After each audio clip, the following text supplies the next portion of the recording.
Administration beefing up efforts in Detroit after seeing a real increase in violence, all sparked by drug trafficking. Now, some have criticized Operation Legend and the presence of federal agents in Detroit.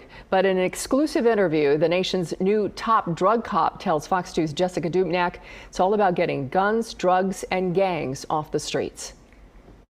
In the last 2 months, 370 people have been shot in Detroit, 62 murdered. Staggering stats from the head of the Drug Enforcement Agency, Timothy Shea, touring Detroit.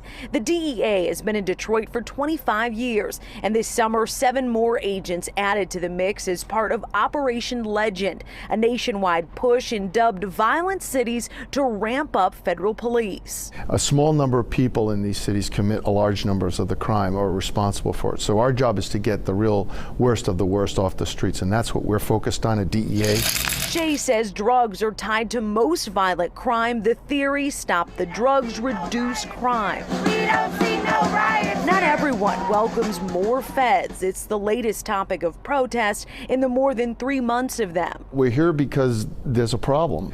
We need to do something about it, and complaining about the feds in town is not the way to do it. The DEA wants to take out kingpins of major organized drug trafficking operations and their tentacles in Detroit. The biggest problem we have here in Detroit and around the country is the drugs that are coming from Mexico. The retail drugs are being distributed by the gangs in the city, but the Mexican cartels are in total control of what's going on, and that's a problem. That big business of drugs is not immune to the pandemic we're in. With the borders closed, there's a surplus of drugs on Mexico's side, and on the U.S. side, eager buyers with stockpiles of money. Here in Detroit, the supply chain of drugs has been interrupted.